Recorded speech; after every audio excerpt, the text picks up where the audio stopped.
Adam asked, where can we find out where all of these research projects on GRIN2B are happening? So what we're going to be doing is, as I said, we're just finalizing the request for proposals that we're going to be issuing, and we're going to put together a group of families and researchers who have not applied for the grants to go over the proposals, make a recommendation for the CureGrin board, and then once those grants have been awarded, we're going to be sharing widely who we're funding, and we're going to be asking them to give updates on the research every 4 times a year, every quarter, so that we can keep you informed on kind of where they're at.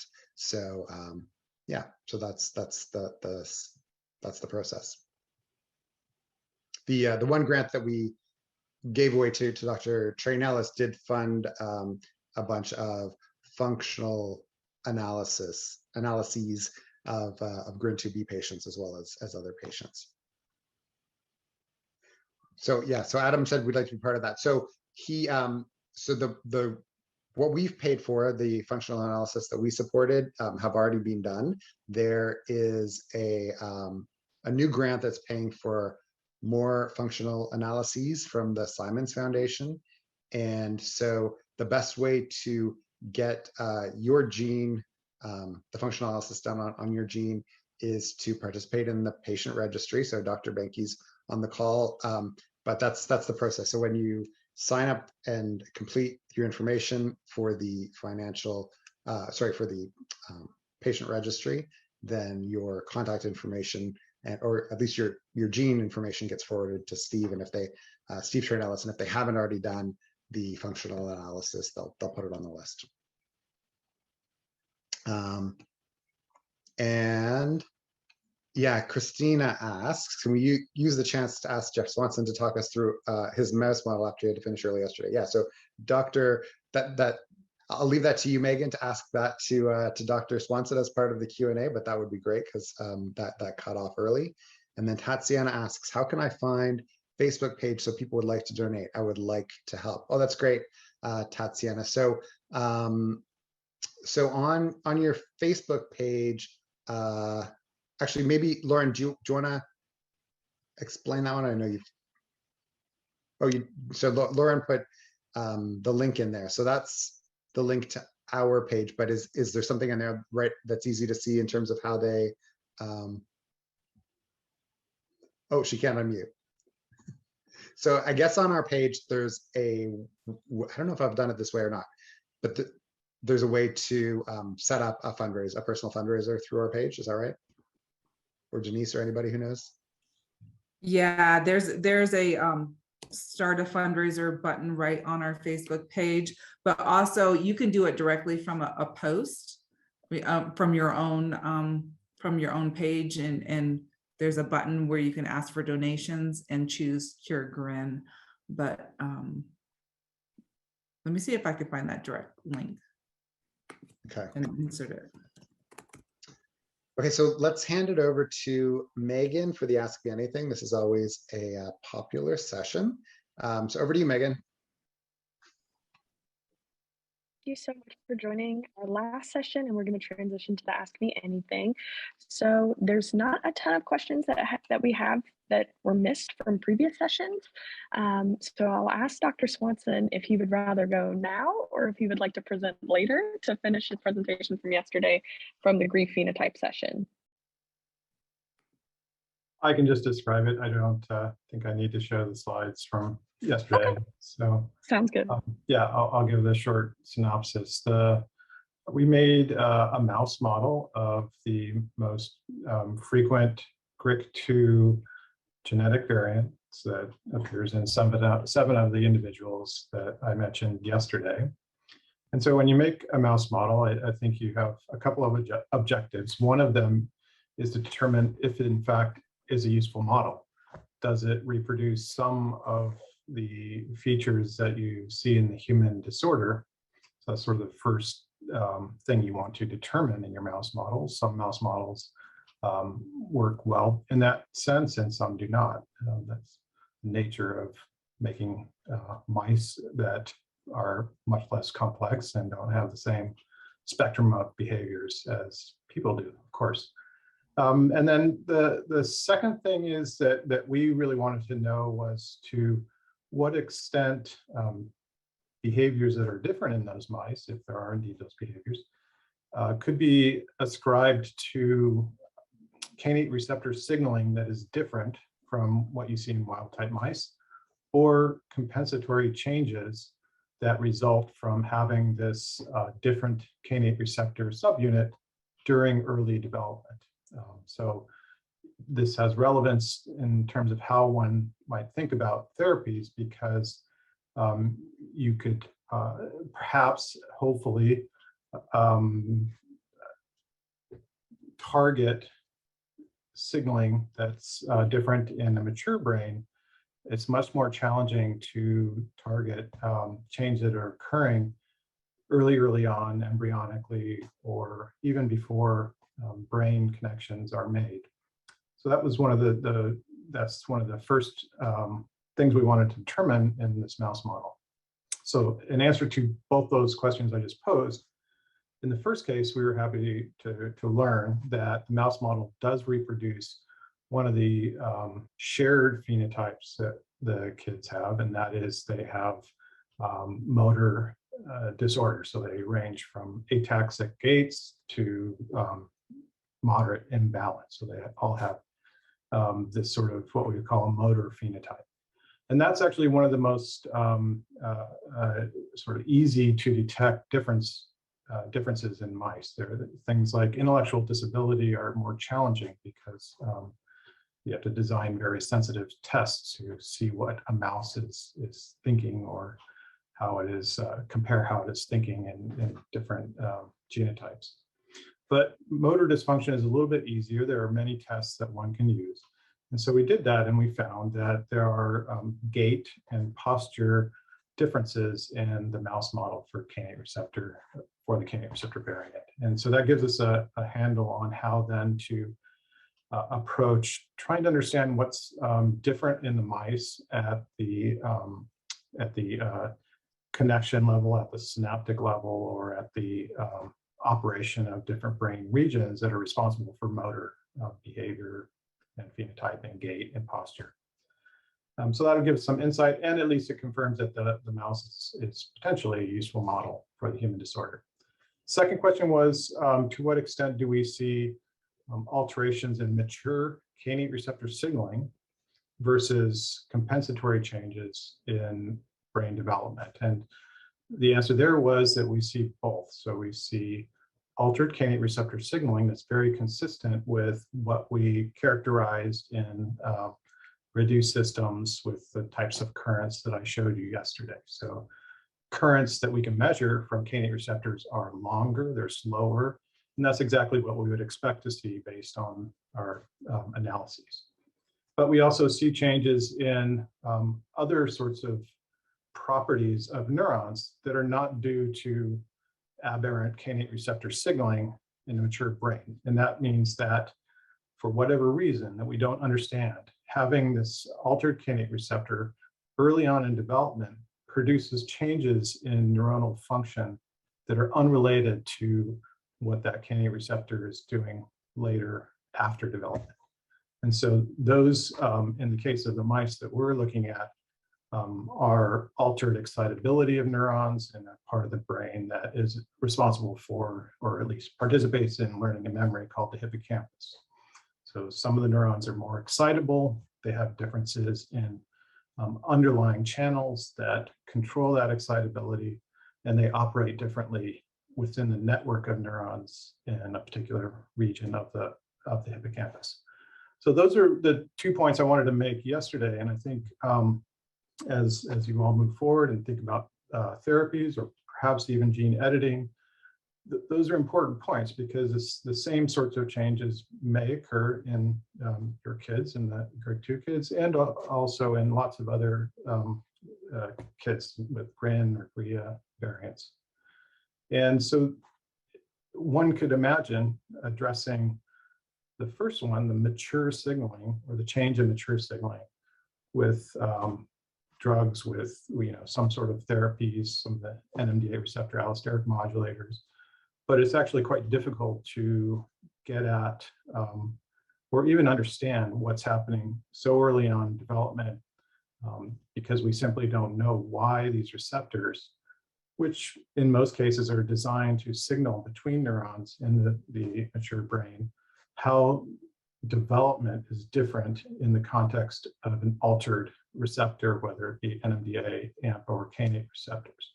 And so that's a big black box for the most part, and but it is going to be relevant to how one thinks about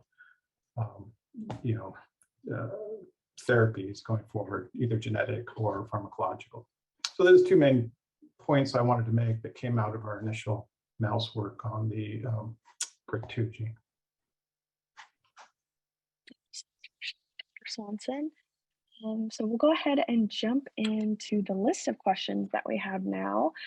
So the first question that we have, I'm not quite sure the context, but it says, does stress, overwork, or otherwise affect the immune system in any way? So a little vague there, but I'm assuming are stressors important for the immune system and in the context of grief disorders at large?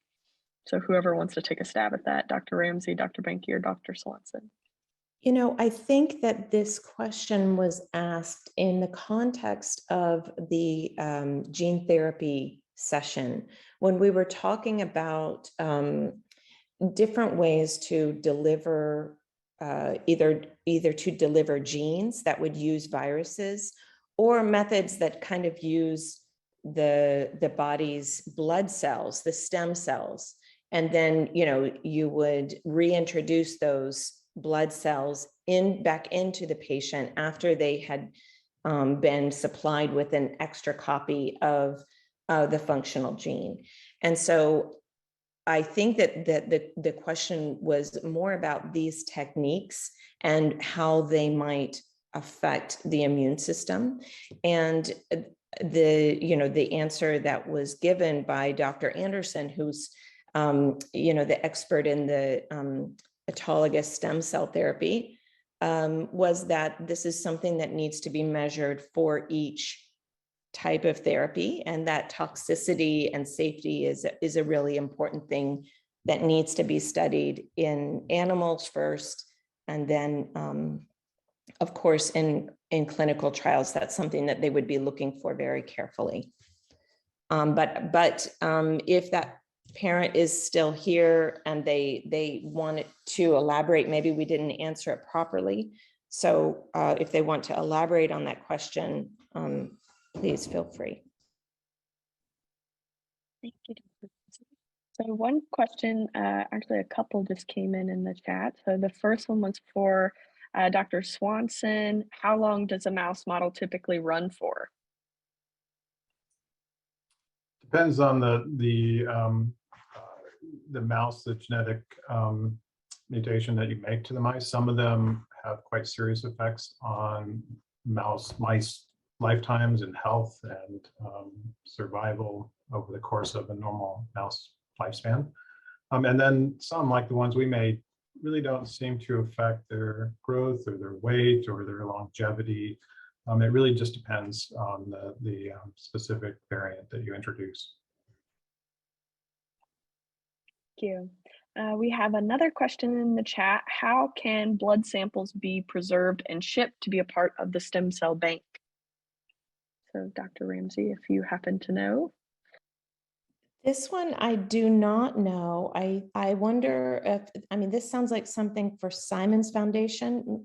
Keith, maybe you know. Yeah, I can answer that because I think it might be in relation to us talking about that as part of our science plan. So next year in Boston, we're going to be collecting samples there. So any families that bring their children, there'll be an opportunity there to collect stem cells.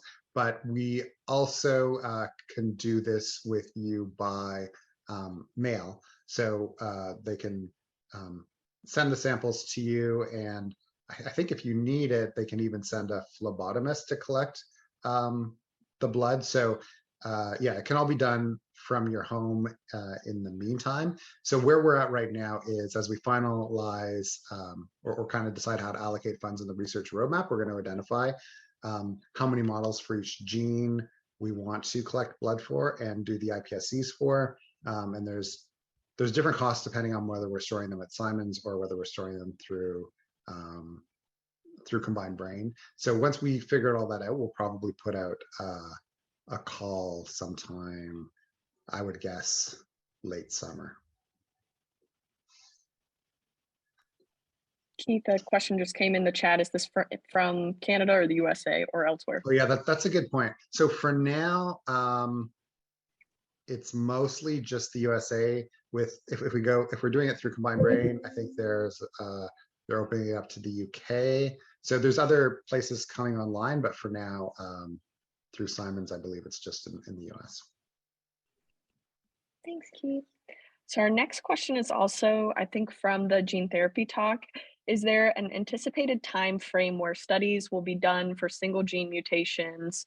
And they listed examples for GRIN2A and GRIN2B, and all of the kids' disorders could take part in these kinds of gene therapy studies. That would be the ultimate goal, but I think that would depend on how successful the preclinical studies are, and there's really no way at this early stage of giving any kind of a definite answer about that. So I think that it will certainly be a few years away before we would. I just can't conceive of how it could happen any sooner than that. But I think the question is, would we be ready in 5 years or not? So I think that could be a kind of conceivable time frame, but I really don't know. I think it would be unwise to give it a date. Thanks, Dr. Ramsey. Also, maybe Dr. Benke might have an opinion about that because he's actually run clinical trials, and he might have some more information on that, a perspective from a clinical perspective. Thanks, Amy. Yeah, sorry, I missed the talks to know exactly what was said. But in general, if you look at what other what's happening in other neurodevelopmental disorders with regards to their gene therapy programs. I think one example is the Novartis program that was underway for Rett syndrome.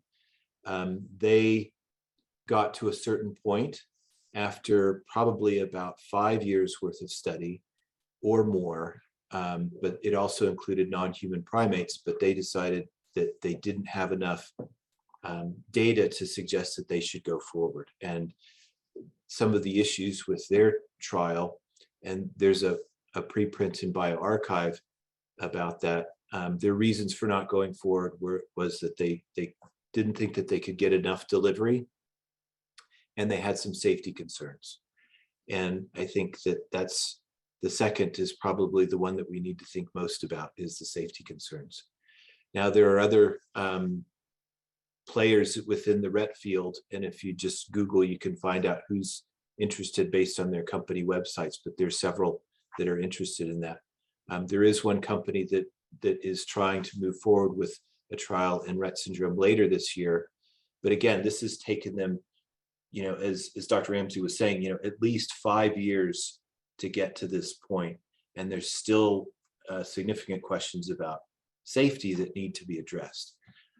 So I think that keeping those features in mind with those other disorders, and primarily the safety question, I think is important, that this is something that nobody wants to rush. Everybody wants to make sure that it's safe as well as effective. I think one of the important things to think about with gene therapy that you don't necessarily think about with other types of medicines is that with some of these, you can't undo it. If a drug is causing a bad adverse effect, you can just stop taking the medicine. But with these techniques, there's not a, sorry for the noise.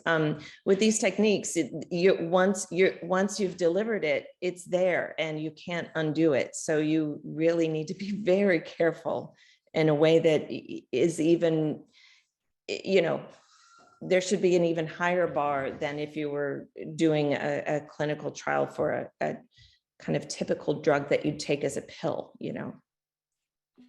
And just to add to that, I think we need to think about gene replacement therapy in a way that we think about chemotherapy.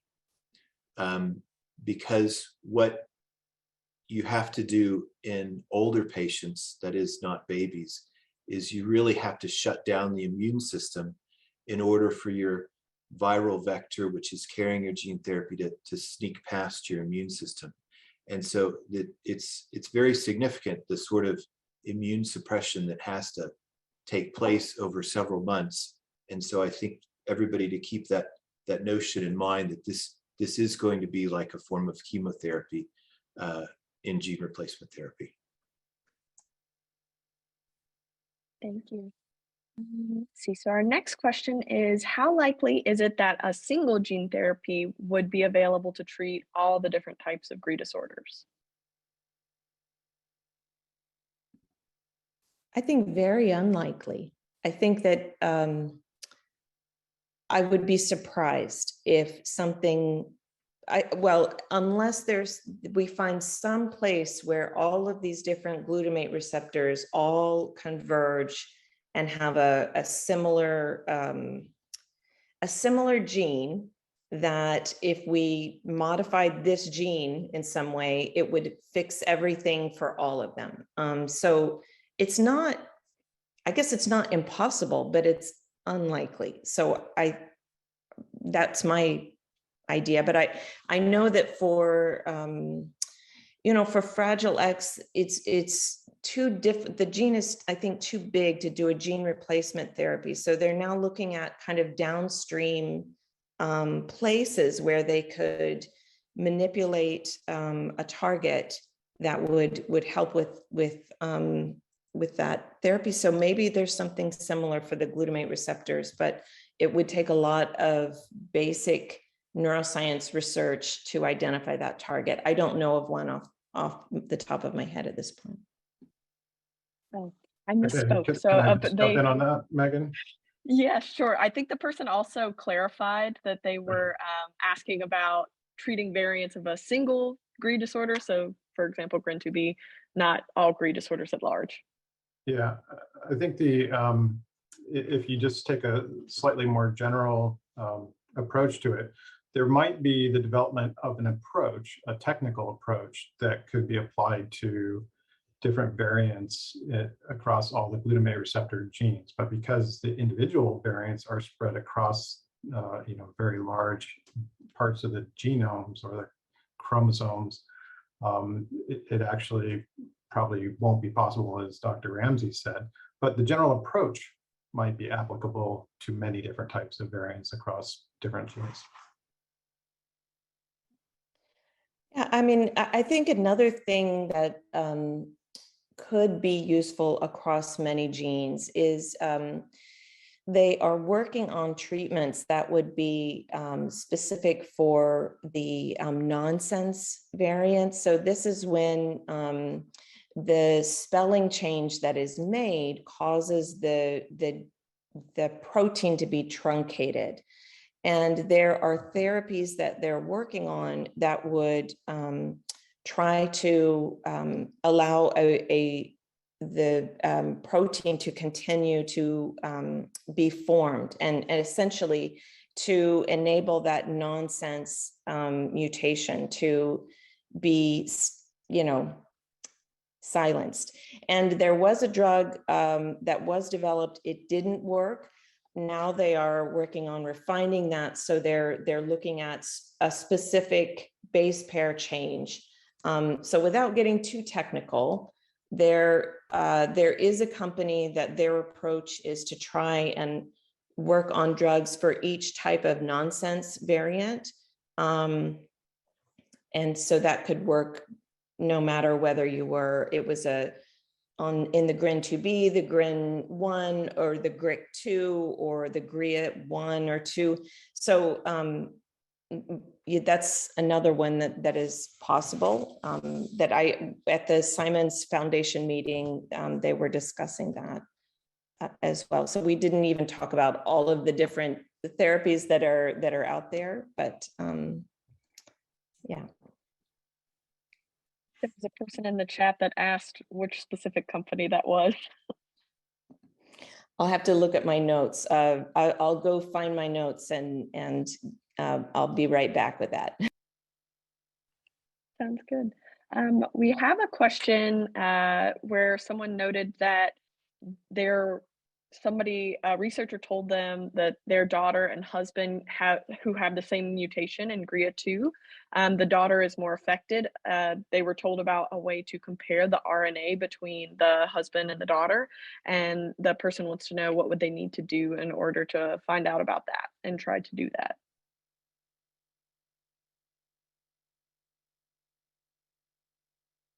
Any suggestions? Well, I think the gene replacement approach might be something, but I think that also the autologous stem cell, if it works for these receptors, could be one that could work. So I think that either one of those. Now the CRISPR-based methods, I am not sure if it's a part, if it's like a deletion, I don't know how much they can repair a deletion. So I think that it could be something like that. I'm not sure that antisense oligonucleotides could work. Jeff, do you know about for GRIA receptors, whether they are acting as a dominant negative, where kind of silencing a variant allele would be beneficial or not? I don't know. I would suspect that it might be beneficial. I think in the case of the GRIC2, it seems to be more damaging to have a receptor that contains a variant that really changes the function.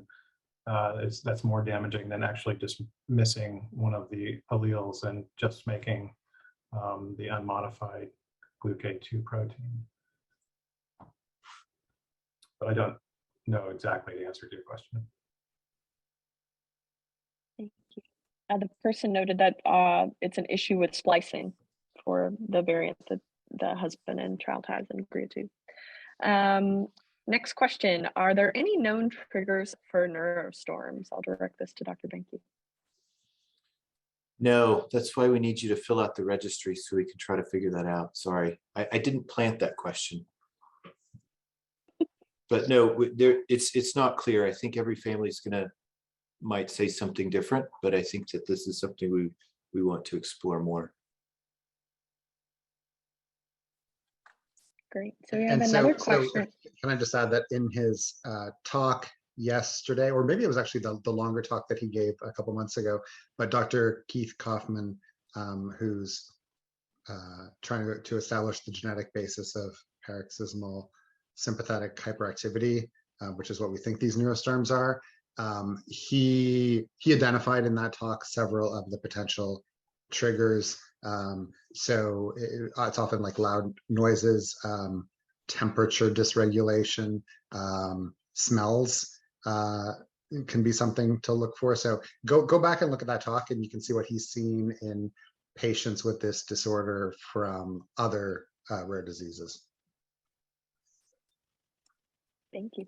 So our next question is, are there environmental conditions that can help children with their symptoms?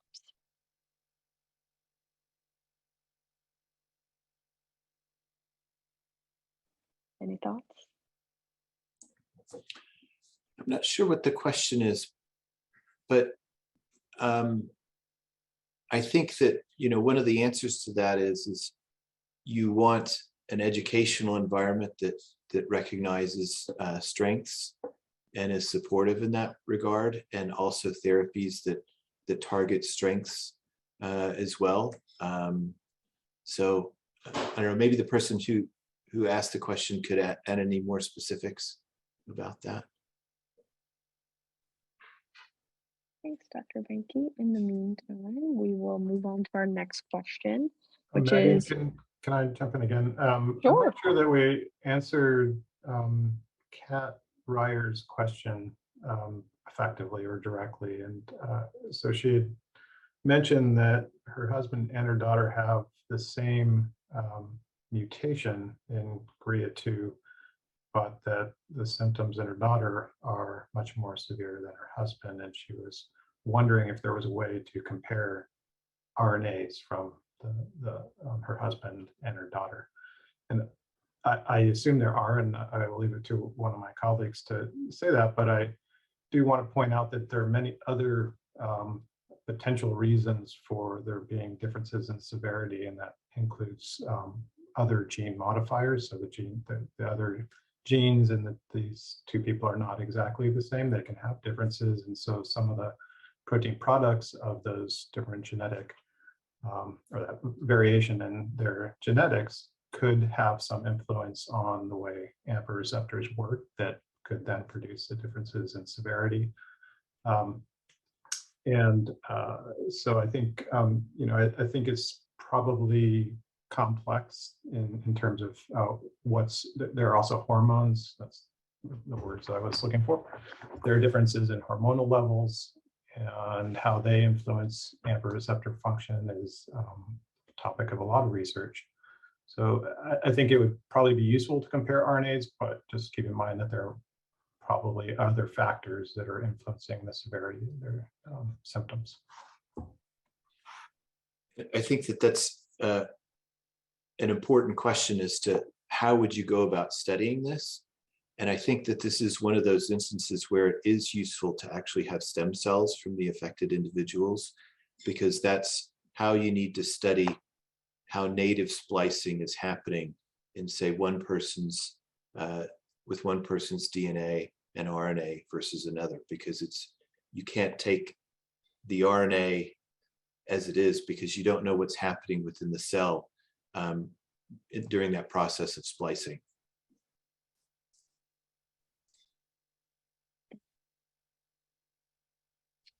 next question, which is, do loss of function patients exhibit convulsion? Some do, yes.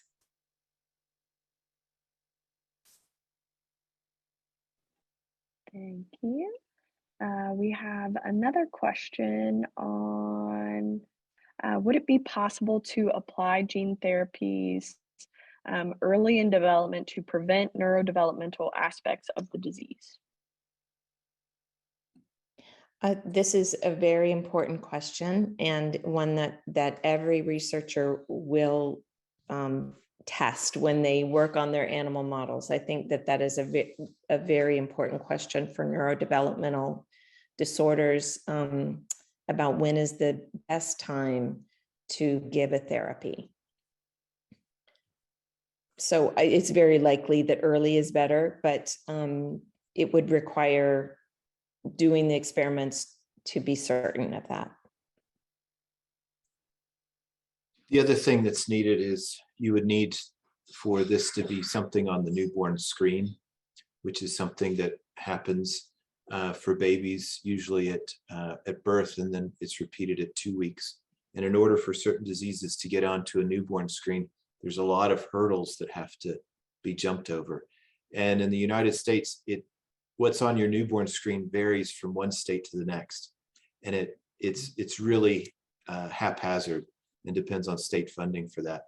I'm sure it's much more sensible in Canada how this happens. No, I don't think so. But how you get on a newborn screen, it's a catch-22. You have to demonstrate that there's a viable therapy before you can get on the newborn screen. And so it's, as you can walk through the logic of that, it's like, well, how do we know unless we can screen people earlier? But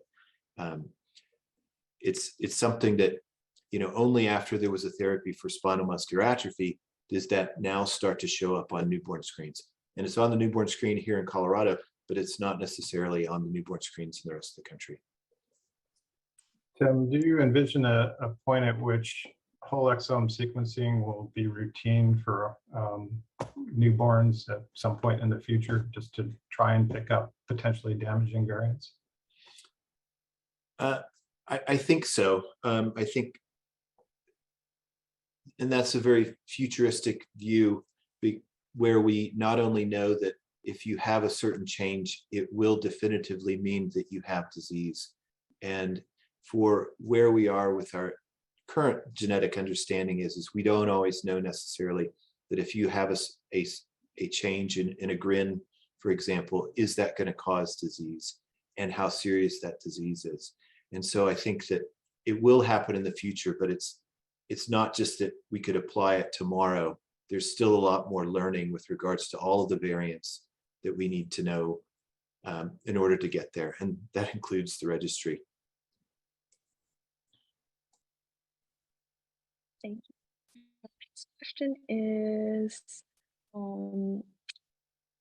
so the context for the beginning, it was from the GRI Medicine Cabinet talk, but it's around perampanel, I believe. So does this have an application to other GRI disorders with a gain of function, or is perampanel limited in effectiveness only to GRIA? That's a great question. Who wants to take it? I mean, I have my opinion, but I think that Jeff and Tim probably have more expertise on this than me. I can at least say that it does also inhibit kainic receptors. That is not generally recognized, but it's research that we've been working on recently. And so to what extent the beneficial or the adverse effects of perampanel can be ascribed to kainic receptors, I'm not sure, if any, but it does inhibit kainic receptors in generally the same dose range as AMP receptors.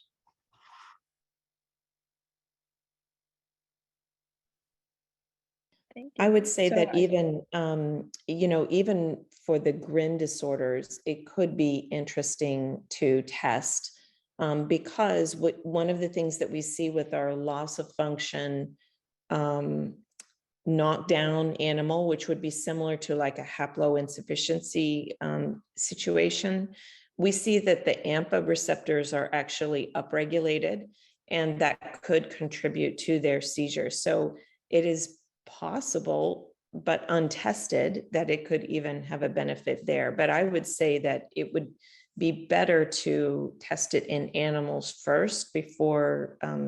I mean, actually, Tim, I think that you gave some really great guidance about N of 1 trials in your recorded talk. So I think maybe everyone would like to hear that if they missed that talk. I thought you gave great advice about that.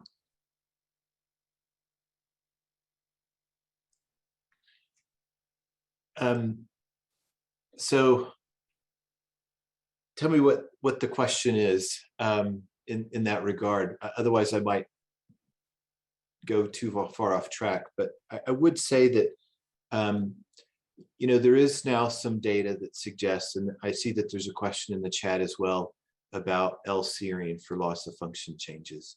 And there's now some nice literature. If somebody wants to know what the dose is, that's now in the published literature about what someone could try. My concern is that doing this a lot out of clinical trials, it's gonna be a missed opportunity, both for understanding safety and efficacy. And even if it's very safe in terms of medical issues, I think that there are other ways that things can be unsafe, and that includes economically.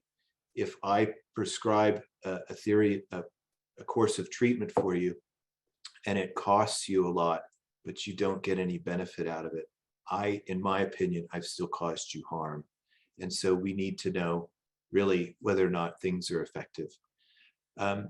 An example is that for years, memantine has been used in individuals who have autism. And because it's been FDA approved, you could prescribe it off license for anybody. And so there is probably hundreds of children who've been treated with autism with memantine, and none of that is published. We have no idea if there was any benefit or any safety aspects that we should be concerned about.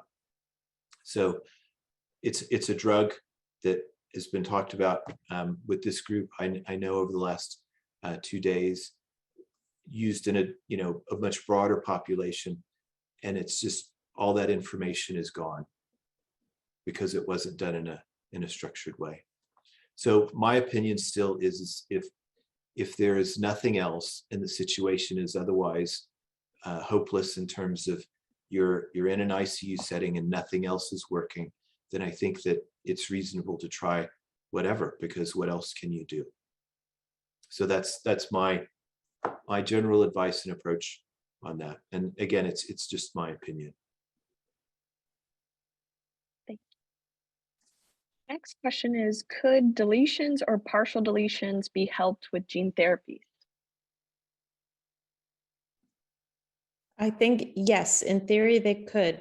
We'll do the experiments and try that. But yes, I think there are strategies that I think that, the clever gene therapy researchers have thought of ways to tackle most of the problems that your children have. So I think in the GRIN disorders, it's either, or GRI disorders, it's either a missense, a nonsense, a splice variant, and all of those, there are strategies that are designed to try and treat that.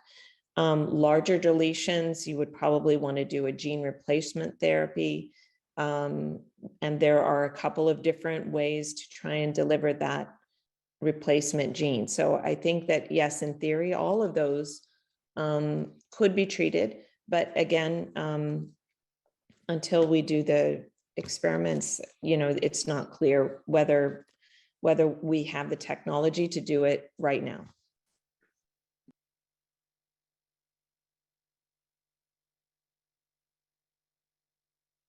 Oops, thank you. So our next question is that there was an earlier presented study that showed high prevalence of seizures in GRIN 2A at 10 years old for null variant. Is the same true for GRIN 2B patients? And is there a higher prevalence once they hit 10 years old up to puberty, I guess, in terms of their seizure?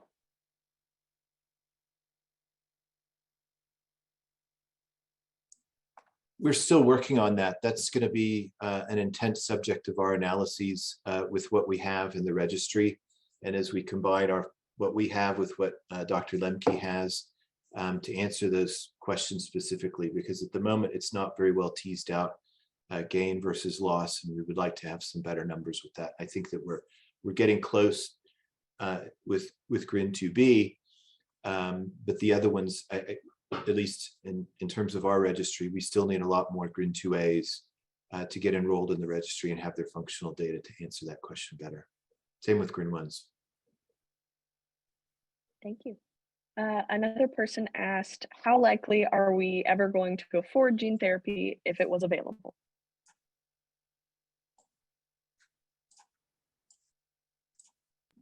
Great question. I think that's going to depend on where you live, which country you live in.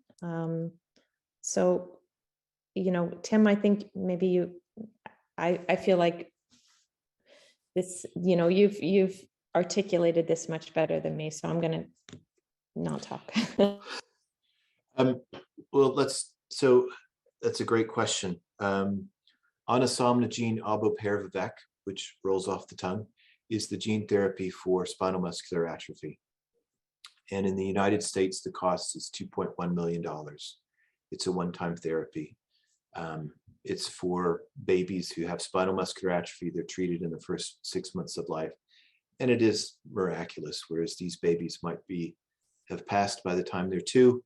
They're strong enough to sit and even walk. So it's an amazing therapy.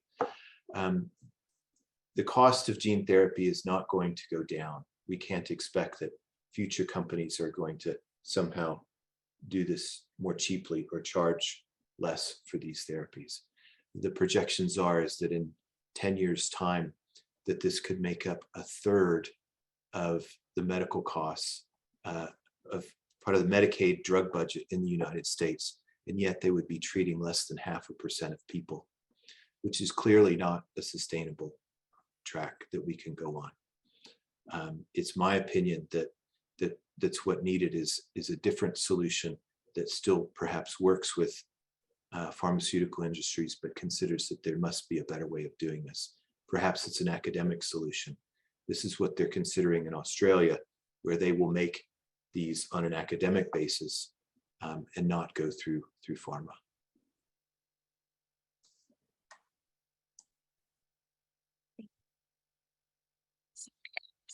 What are the chances that Canadian public healthcare systems would cover these kinds of treatments?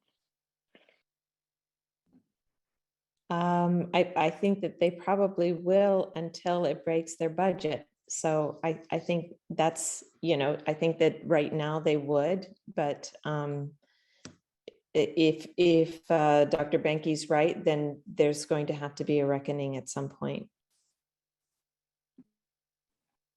Thank you.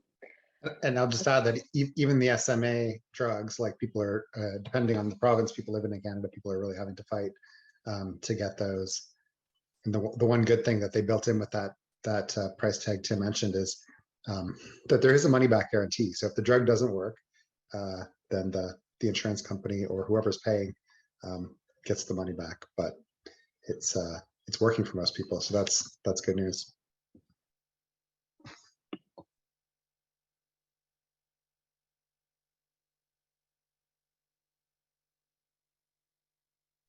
I see a question related to, looks like GRIN 1 and high sodium levels. I see that it looks like Kristen said that didn't know of any correlation between those. Any thoughts or comments on that as well? I don't think this is something that is regularly tested. Is it, would this be some, like a common test that would be part of the registry? No, we're not collecting that unless somebody hands their labs in, but we're not asking for it. I mean, your serum sodiums can be out of whack for any number of reasons, including some of the anticonvulsants that or anti-seizure medicines that are prescribed. They in and of themselves can alter your sodium levels. So at the moment, we're not collecting it, but I don't think that there's any thought that we're having at the moment that they would necessarily be out of whack. That person commented that the anti-seizure medicines lower sodium levels. Any thoughts on that, Tim? There are, and Dr. Park's on as well. The most common one is oxcarbazepine, is known to do that. But if you look at kind of the distant side effects for any number of them, it is listed, including things like valproic acid.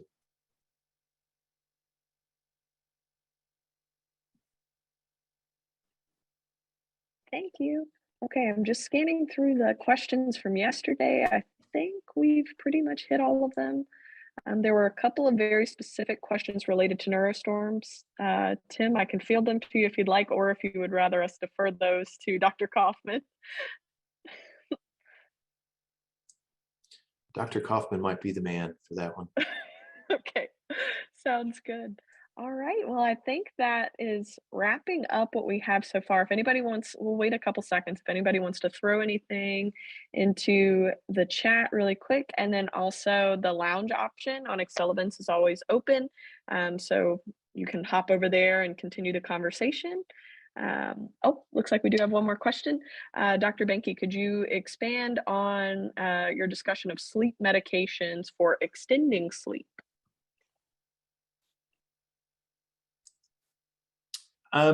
So I think that, what I presented was fairly generic. And I don't know are you guys going to put like people's slides on or the talks onto the web for people to access later? Okay. So, and certainly if your clinician has any questions about what what to do for sleep management, I can field some questions that way. But basically, the way I like to talk about it with families is a problem going to sleep, staying asleep, or both, and that kind of helps you go which way you should try with different medicines. But again, the first thing to do is to see what you can do to make the whole bedtime process and the sleep issues, are there other things that need to be addressed outside of just trying to go at them with medicines? So I hope that helped answer some of the questions there. Thank you. I see one more question in the chat. Are any GRI patients on ADHD medications? Yes, it's in the registry. So we need more people to fill that out because it's in the registry. We are collecting that data. Please sign up for the registry. I think this is a really important one. The registry can give everyone information about whether these medicines are working or not. I think, from what I'm hearing from parents, when they talk about it, they say, we tried this, it didn't work. We tried this, it's working. So this is where, if enough parents put this information in, then, we'll be able, or Dr. Benke, Dr. Lemke, all of the Simon Searchlight, all of the people who are working together to put all of this data together, then you'll have some information that you can take to your physician. And I think it's really important for that reason. But right now, I don't think that we have any clear, I haven't heard any clear medicine that is stay away from this one, or this works every time. So I think we'll need the numbers to see whether there is something or not. If there are no more questions, can I ask one? Sure. So I wanted to ask, and this kind of relates to the registry, but so from the grief phenotype session yesterday, I think it was in Tim's pre-recorded video that showed all of the different genes. And I think in there are, I don't know if it's with you guys or with Johannes's data, but there were, I think, a GRID patient and some GRIN 3B, a couple GRIN 3B patients. And then I know that Jeff, you mentioned you're aware of GRIC5 pathogenic variants, and maybe you mentioned others as well. So these are genes where these patients haven't found cure GRIN yet. So we know of GRIC2 patients, we have some of them. But these other variants, if they're believed to be pathogenic, monogenic variants, then we want them as part of our community. We want, like, how can we help them to find us?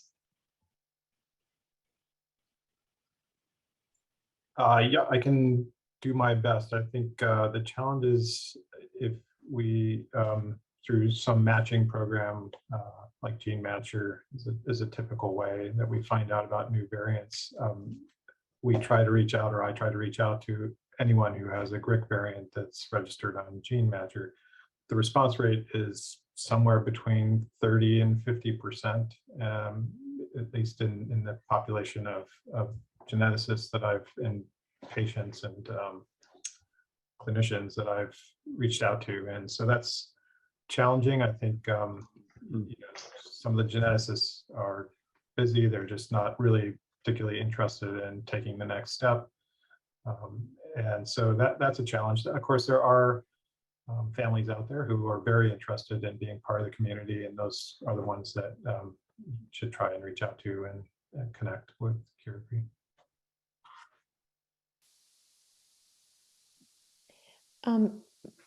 I'm wondering, do you have keywords that when people, I know that Keith, when you found your community, you did it by going on Google and typing in the gene names. So do you have those other gene names somewhere listed on your website that they could then, Yeah, find? We do. I think there's opportunities to improve that. I think, through the Google, we have a grant from Google that also gives us paid ads. And so I think we have those set up there, but yeah, I just didn't know if you guys have already connected with them, is there a way to connect? But Well, and as Dr. Park typed in, I think that there might be an opportunity to reach out to the different testing companies, because some of the testing companies in the reports will include parent support groups when they're there. So I think that's Dr. Park. yeah, no, that's great. We have that on our list to do this year. So Good. Yeah. I've communicated with some of the folks at GeneDx, and they seem very interested in connecting with the research community, any projects or efforts that come out of their genetic testing, and they're very good about distributing that information on GeneMatcher. Thank you. Okay, yeah. So were there any other questions or? There's one for you, Keith. Oh. Are we interested in having any volunteers in tech help with the website and other things? Yeah, so I think that, well, I think since she spoke yesterday, I can name her, but yeah, Kat mentioned that earlier that she could volunteer to help. So I think we might take you up on that, Kat. Thank you. All right, well, I think that is the end of the questions that we have here. Again, I want to thank everybody for all of their time and assistance in helping us coordinate this conference and answer all of your questions today. And actually, there is one more question that came in for Dr. Ramsey. Were you able to find that company? So I am so sorry. It was not a company, but it was a researcher talking. I was under the impression that this was a company, but the name of the researcher is Chris Ahern. And he has a lab at University of Iowa, and he is working on these making drugs that would essentially make a tRNA that would be specific for there's many types of changes that can turn into a nonsense. And instead of making one that would work for all of them, he has ones that work for that specific one. And the idea is that it would be an improvement over the other drug that failed the clinical trials because it first of all, it didn't work. And second of all, there was some toxicity with that medicine. So we will see if that works or not, but it is not even a company. It is a researcher. The one thing to note, like it's definitely something that I think we have on our how to answer our research roadmap questions, but because of what Dr. Swanson mentioned about how generally the phenotype for people who have nonsense variants is milder than those with missense variants, it's actually possible that medicine could potentially make things worse, right? If it turns a protein that doesn't get made into a broken protein. So it's just something to think about as we consider it. Yeah, I just want to, if I did say that, I want to be careful because I think that, people have all sorts of different symptoms and severities, and I wouldn't make that a generalization. Yeah, fair enough. I mean, I think it's been published with GRIN2B, and I think anecdotally we know it's the case with GRIN1, although I'm not sure it's been published yet. So yeah, I think and obviously, yeah, there are people who have very serious haploinsufficient diseases as well, but as a generalization, it seems to hold true. Right. I mean, I think one thing to keep in mind, and this is maybe difficult, is that, if you were a parent whose child is on maybe the better end of the spectrum, right, then you might feel like, well, I'm told that I'm supposed to be grateful because it could be so much worse, but they still have hopes that their child would get better. And,